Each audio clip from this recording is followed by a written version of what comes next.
I'm not ashamed to say that I'm a bit fanatical about crows. They're by far the most nuanced birds that I've ever spent time with.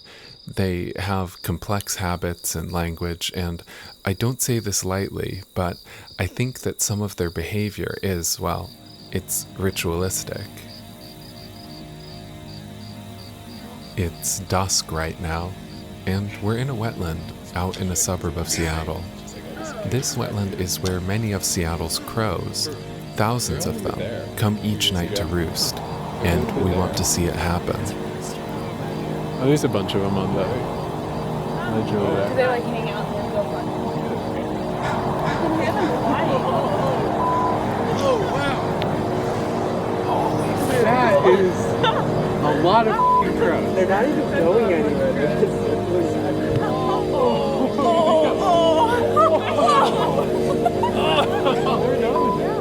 The sky is now black, full of crows, masses of them swirling and dive-bombing each other and doing barrel rolls.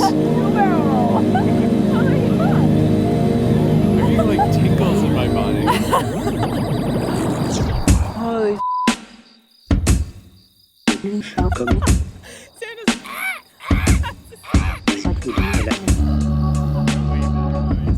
Today on Here Be Monsters, we're going to be talking about crows, birds that live beside us nearly everywhere on the planet, birds that harass us and eat our trash, and birds that just might be able to teach humanity a bit about the origins of intelligence and emotion.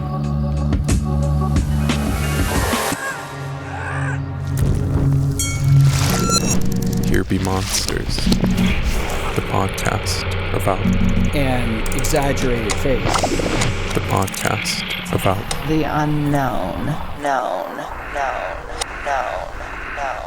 Crows had always been intriguing to me because they just seem like they're paying so much more attention. This is Kaylee Swift. She's a graduate student at the University of Washington in Seattle. Her research is attempting to parse out the complex relationships that crows have with humans. It's hard to describe. People who like crows are instantly familiar with that experience of just feeling like they're watching you back. You just don't get that feeling with many other wild animals, especially birds. While crows are far from the only species to watch humans, they are somewhat unique because of just how good they are at it. And to understand why, we've got to rewind almost 10 years back to a study that took place here on the University of Washington campus. Do you have the caveman mask here? Yeah. In this office? No, it's downstairs in my lab. It's downstairs. It was almost a decade ago, back in 2006, when Kaylee's academic advisor I'm John Marsloff. I'm a professor of wildlife science at the University of Washington. bought a cheap caveman mask on the internet. Here. Okay. We don't have time to go downstairs and look at the caveman, do we? Sure. Oh, we do. I can see who's... Oh, wonderful. Okay. Today, the caveman mask lives in a basement storeroom, almost like a dungeon, to punish it for the things it's done to the birds on this campus. It sits on top of a display case with its orangish skin, its wide nose, its protruding teeth, and thick eyebrows. Here's the caveman. Caveman's a really distinctive and exaggerated face. One day in February of 2006, John put on the caveman mask and started walking around the heavily forested campus. He was carrying a net, and eventually he found a crow. He snuck up behind it, and he threw the net over top of it. The net didn't hurt the bird, but crows, like almost every animal, don't enjoy being trapped. We band them, weigh them, measure them, let them go. We did that with 7 birds while we wore the caveman mask. We thought they might associate that face with that experience. And they did. 2 days later, John put the mask on again and walked around campus, and the moment a crow saw him, it reached deep into its crow vocabulary and gave John a loud scold. A scold is a harsh, easily localized vocalization that... Can you make the sound? Sure, I can make the sound of it. It's basically...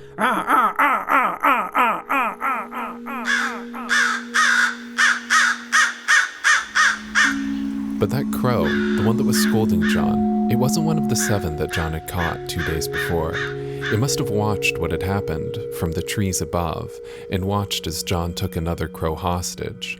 And by scolding, it was loudly saying to the other crows in the area, it was saying, look at this caveman.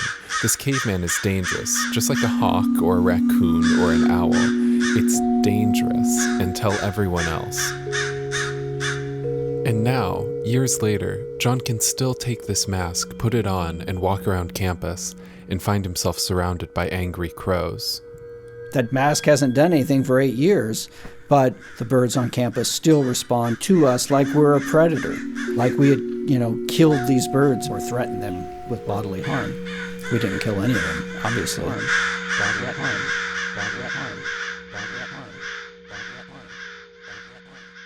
Cacophonous aggregation is the scientific term. It's very descriptive scientifically.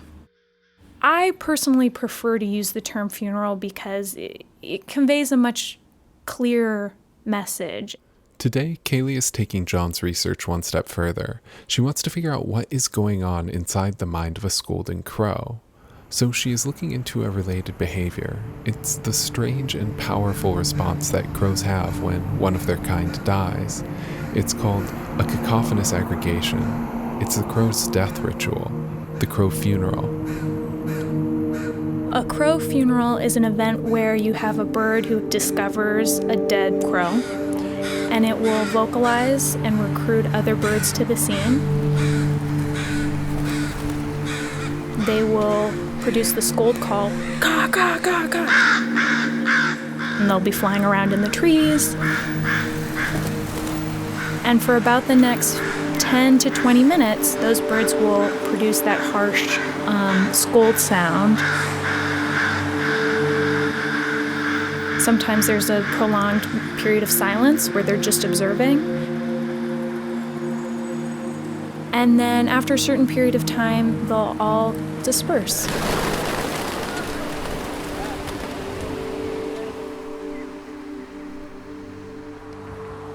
But there's a problem with observing crow funerals. You see, even though there are tens of thousands, maybe even hundreds of thousands of crows living in Seattle, predicting where and when a crow funeral will happen is nearly impossible. So, with the help of some human volunteers and a taxidermied crow, Kaylee is making the funerals happen, manually. So what I'm holding is a stuffed crow. The wings are sort of splayed out as they might be if it had died rather than tucked closely into the body. But you can see it has sort of those awkward, the way the wings are positioned is not something you would typically see of a healthy bird or of a living bird. Today is Friday? Indeed. Friday, Saturday, Sunday, Monday. You would be Michelle. Oh, Michelle. This is Michelle. Yes, who I never had the fortune to meet as an actual person. So now she just lives on in my mind as the enemy of crows. Kaylee is standing in front of me here on this busy street in central Seattle. She's holding a clipboard and she's describing the face I'm wearing. Michelle's face is one of our more petite masks. Her lips are a little bit turned down. She's got a fairly almond-shaped face. Petite, this mask is nothing like the exaggerated caveman. Michelle was molded from a real person and looks realistic enough to a careless passerby. And then your personal eyes will be showing, so they'll be able to see your real eyes. Yep. What we're going to be doing, I'm going to give you the dead crow. You're just going to be holding the bird parallel to the ground. So just vary your gaze. Crows are attentive to human gaze. As Kaylee gives me my instructions, I'm concealing the dead crow, hiding it in the plastic grocery bag. Kaylee walks over to a spot on the sidewalk and drops a pile of crow food, aka peanuts and Cheetos. She's been baiting these crows for 4 days, teaching them to show up here at a certain time for free food, so we have a guaranteed audience. Kaylee then nonchalantly recedes into the distance with her clipboard. I make my way over to the pile, slowly navigating as my vision is reduced to slits by the mask. Each time I exhale, I can feel the warm moisture of my breath trying to find an escape route from under the mask. The judging eyes of passing motorists and joggers burn into me as they go by. I'm wearing a sign around my neck that flaps in the wind. It reads, University of Washington, Crow Study. And I look down at my mark on the sidewalk, next to the pile of Cheetos and peanuts, and I lift up the plastic bag, peel it off and hold the light, soft body of the taxidermied crow parallel to the ground and slightly uplifted like an offering. And I wait for the first crow to notice the bird that they will think I've just killed. My mask here serves two purposes. First, it's teaching the crows that Michelle is a dangerous person. Regardless of what human fills the mask, the crows will remember Michelle's face. The second reason isn't immediately apparent, but becomes obvious as several crows begin flying over to me. They're perched directly above, sitting on the power lines and scolding me in a way that is almost certainly the bird equivalent of pissed off yelling. And my initial distaste for the mask is suddenly replaced by a relief that my true identity is hidden from these crows.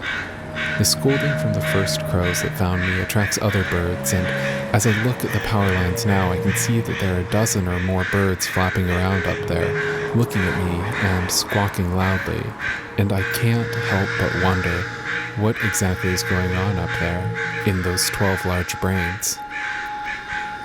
What do you think is happening? Like, what is going on at a crow funeral? Well, that's the central question of my research. I don't know the answer yet. It seems what the data is suggesting is that it's danger learning. It's an opportunity for them to learn more about their environment, and we know from other studies crows are doing a lot of that all the time. Now, that's not mutually exclusive with some kind of emotional response. But saying that an animal is emotional, or even grieving, well, that's messy for a lot of reasons.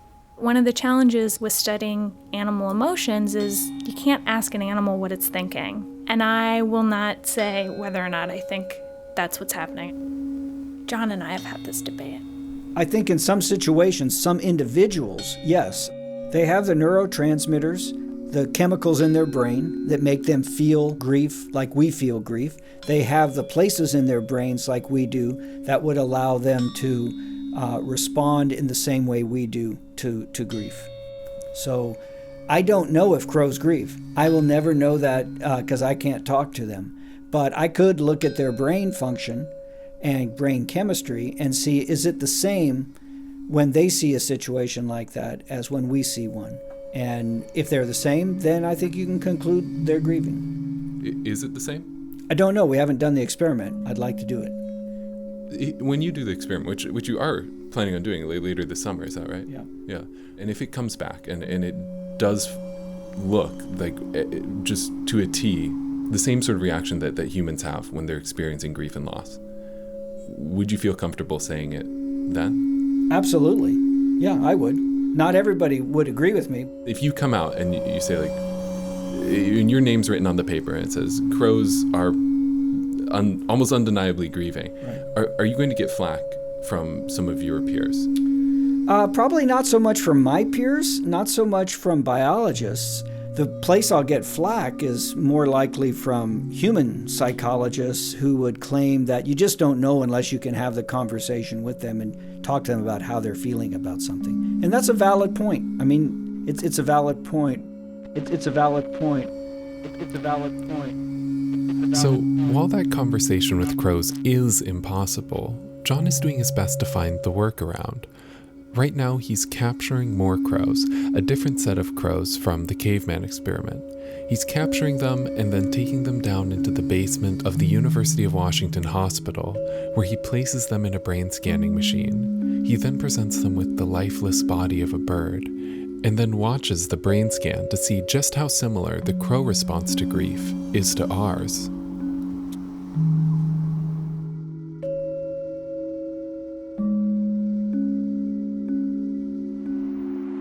It's an impossible question, but hopefully John's brain scans will give us some preliminary answers. But for the moment, what we do have is the real world, here on this busy street, and what I have is a dozen angry crows, sitting on the power lines above me, conducting a cacophonous aggregation. Or maybe it is a funeral.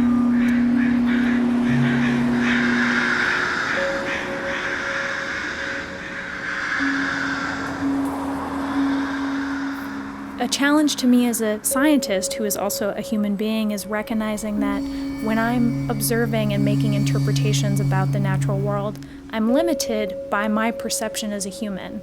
And I have to keep in mind that animals experience and interact with their environment differently than we do. And there may be ways in which they're experiencing that are invisible to us. And so when they're conducting these funerals, there could be experiences, knowledge, or sensory input that we are just unaware of. So as a scientist, I never rule out the possibility of that sort of mystery.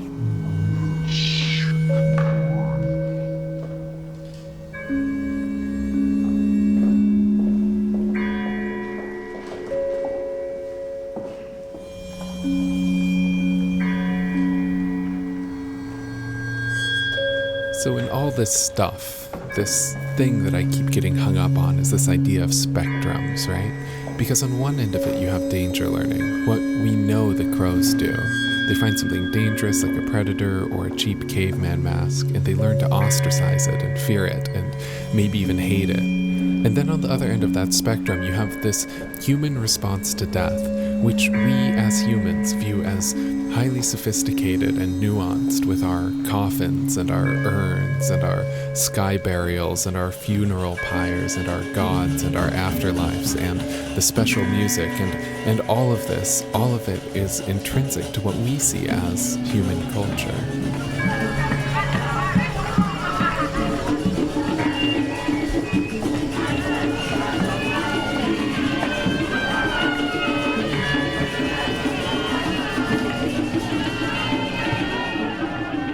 But that blindness of the human perspective that is so intrinsic to our study of animal behavior, well, it's a knife that cuts both ways. Because just as we are blind to the experiences of other animals, our anthropocentric perspective also obscures us from fully understanding our own emotions and rituals. And so the question that needs to be asked is whether or not the ends of this spectrum of experience are inherently separate, whether these words that we've been talking about, words like emotion and grief and sadness, should always be prefaced by the word human, or whether they stand on their own.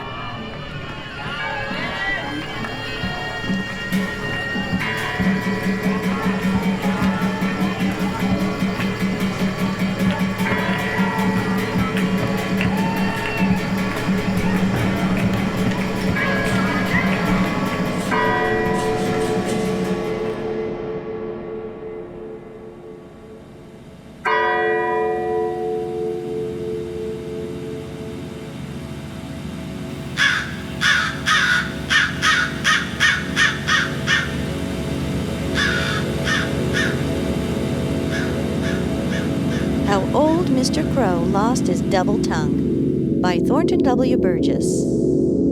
Blacky the Crow sat in the top of a tall tree and seemed trying to see just how much noise he could make with that harsh voice of his. Caw, caw, caw, caw. Peter Rabbit peered out from the dear old briar patch and frowned.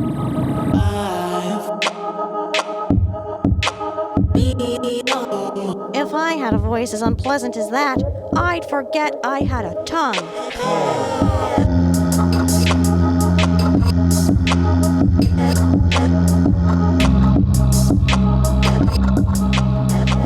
This episode of Here Be Monsters was produced by me, Jeff Emtman.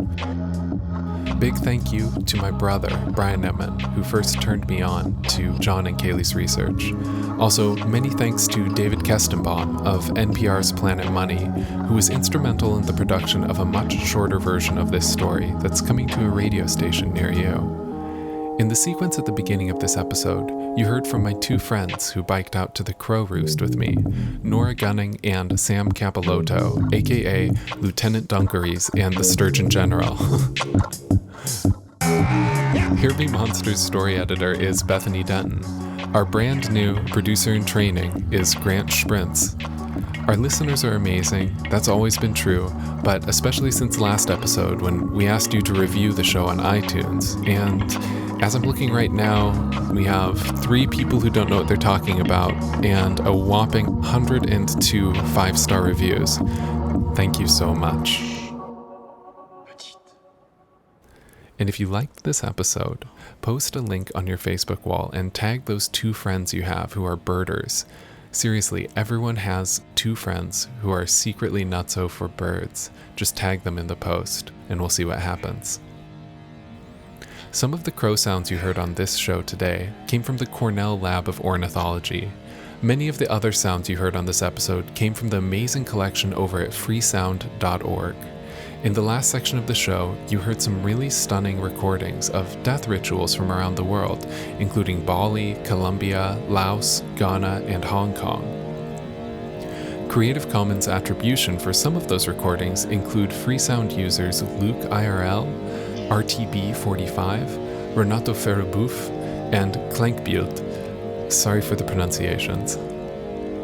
You also heard an audiobook excerpt from a collection of children's stories recorded and released in the public domain by the amazing volunteers over at LibriVox.org. And last, but so far from least, this track that's acting as the bookends for this episode, it's a brand new release from Flower Petal Downpour. You also heard tracks from Cirocell and The Black Spot. You can find Here Be Monsters anywhere that fine podcasts are housed, including iTunes, SoundCloud, Stitcher, and Podbay.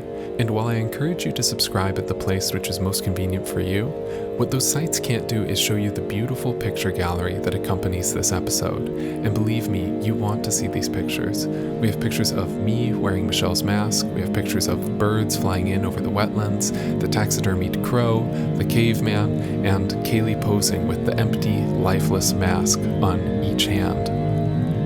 All that and so much more at our home on the internet. That's hbmpodcast.com. All right, thanks for listening. More episodes soon.